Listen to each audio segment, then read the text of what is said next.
한일 갈등 타파연대 성명서 낭독이 있겠습니다.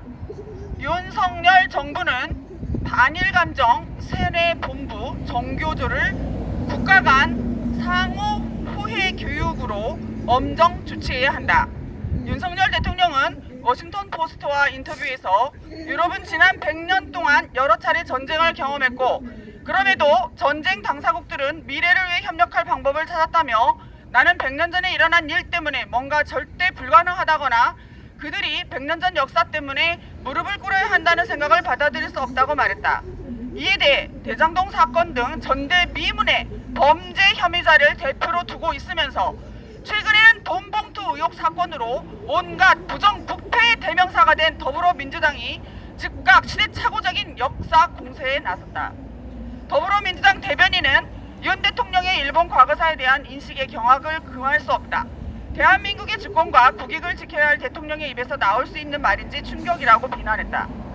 더불어민주당을 비롯해 이른바 시민사회 노동 여성 인권단체로 통칭되는 반정부 세력의 반일 선전선동은 어제 오늘의 이야기가 아니다.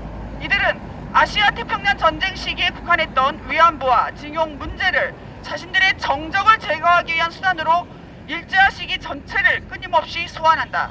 그리고 그 배경의 기원에는 어린 학생 때부터 조직적으로 반일 감정을 세뇌시키는 정교조가 견고하게 자리 잡고 있다.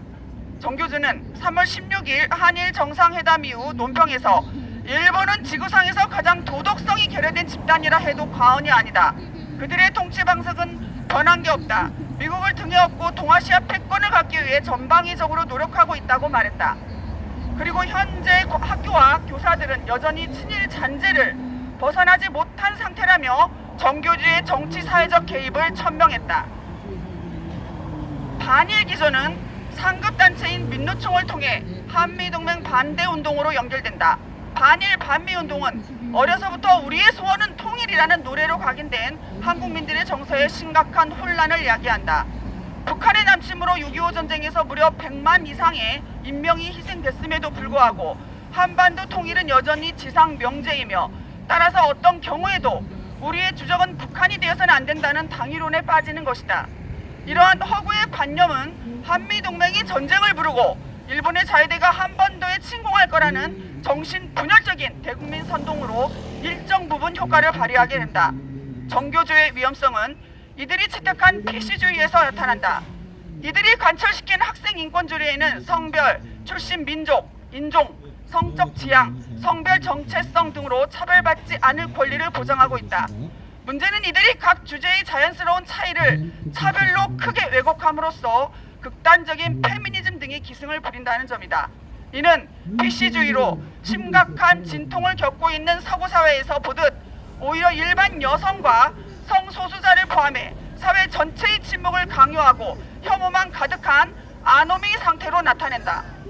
또한 핵미사일의 혈안이 된 3대 세습왕조인 전체주의 북한을 상대로 평화를 내세운 정교조의 민족통일론은 사실상 우리 민족끼리와 같은 배타적 민족주의 성격이 강해 인권 조례에도 전혀 부합하지 않는다. 윤석열 정부는 안보 외교상 국민들에게 우방 국가 간 상호 후회 교육을 반드시 전파해야 할 의무가 있다. 따라서 반정부적, 반국가적 교육 기조를 지닌 정교조에 대해 엄정하게 조치할 것을 촉구한다. 2023년 4월 26일 한일 갈등 타파연대